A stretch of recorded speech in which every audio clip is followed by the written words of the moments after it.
Seberapa hematkah menjaga seorang pacar mini? Makanan tidak perlu beli dua. Satu saja dia tidak dapat habiskan. Sebungkus roti bulat. Itu adalah camilannya untuk bulan ini. Apalagi pakaian. Bisa dibuat hanya dengan sapu tangan. Jika mau dibeli, pilih saja baju boneka. Karena dia sangat mini. Kasurnya terbuat dari kotak tisu. Bak mandinya terbuat dari mangkok. Toiletnya dari pot bunga. Mau keluar hanya melompat ke dalam saku. Tidak hanya irit biaya transport tetapi juga paling aman. Saat belajar bisa ngobrol bersama. Juga tidak takut ketahuan guru. Sangat keren. Tetapi hari itu tanpa sengaja, Xiaomi dilihat oleh nenek. Yang tak terduga adalah, nenek sama sekali tidak terkejut. Malah membuat baju baru untuk Xiaomi. Cantik sekali. Tetapi kenapa pakai kimono? Karena Thumbelina harus memakai baju yang bagus ini. Xiaomi sadar. Ternyata nenek menganggapnya Thumbelina. Dibuat juga sabuk yang cantik. Di saat ini Shunichi pulang. Di saat nenek ingin mengambil barang, dia segera mencari Xiaomi. Ingin membawanya kembali ke kamar. Adik Xiaomi tiba-tiba datang mencari Shunichi. Shunichi pun ditarik ke kamar. Mau apa ini? Xiaomi ingin ikut melihat. Tetapi tubuhnya yang kecil, sangat susah untuk memanjat tangga. Setelah selesai pun Xiaomi belum naik sampai atas. Untung saja tidak diinjak. Keesokan hari tiba-tiba nenek sakit. Shunichi segera membawanya ke rumah sakit. Setelah itu dia membuat jas ingin ke toilet. Tiba-tiba seorang gadis muncul. Dia mengangkat jas itu dan digoyangnya. Xiaomi pun terjatuh. Ketemu barang bagus.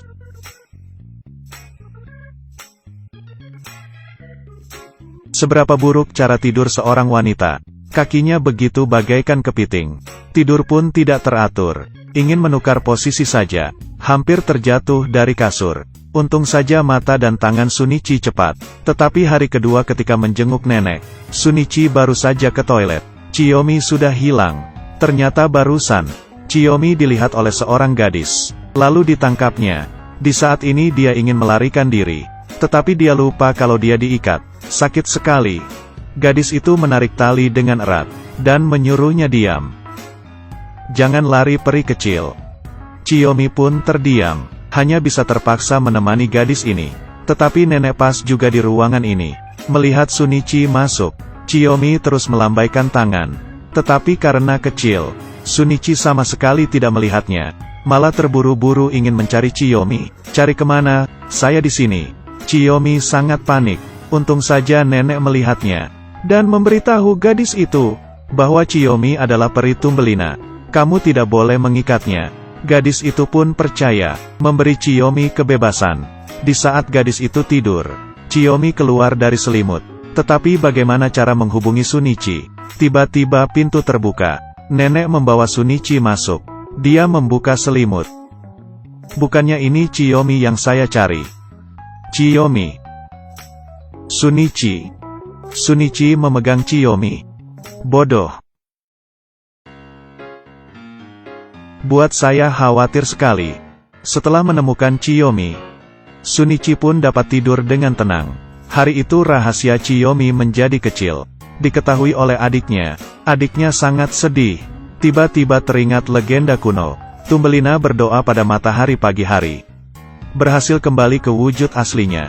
Mungkin Xiaomi dapat mencobanya. Sebuah kolam dan sebuah baskom. Shunichi dan Xiaomi pun berendam. Ini seperti bermain. Malam hari mereka tidur bersama. Xiaomi tidur di dalam lengan Shunichi. Tiba-tiba dia bangun. Ingin mencium wanita yang dicintainya.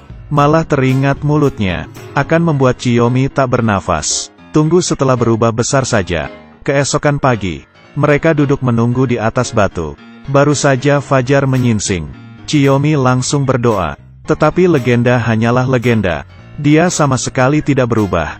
Karena situasi begini, Xiaomi harus berkata jujur pada orang tuanya. Demi tidak menyusahkan Shunichi, dia minta putus. Tetapi di saat ini, sebuah mobil datang dengan laju.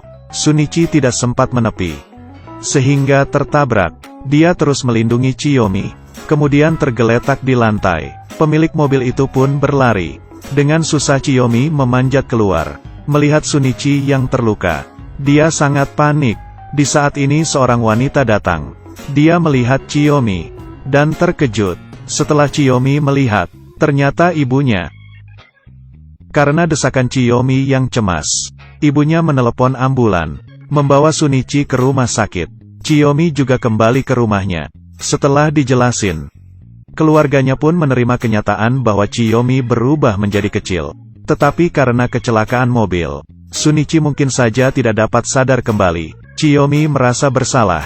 Dia sadar bahwa tidak penting lagi dapat berubah menjadi semula atau tidak.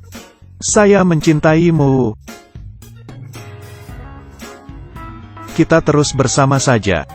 Dia menekan dagu Shunichi, kemudian mencium bibirnya. Suatu cahaya muncul. Tidak lama kemudian, Shunichi terbangun. Qiaomi sangat senang hingga menangis. Dia menciumnya sekali lagi. Suatu cahaya yang sama. Tetapi kali ini, Qiaomi yang berubah menjadi normal, tetapi juga merasa kedinginan. Kamu pergi pakai baju saja dulu. Qiaomi segera menutup diri dengan selimut, dan terus berciuman. Di saat ibunya masuk dan melihat. Aduh. Setelah tamat mereka pun menikah. Setelah mengalami kesusahan bersama, mereka akan lebih saling menghargai. Berharap kalian semua juga menghargai pasangan.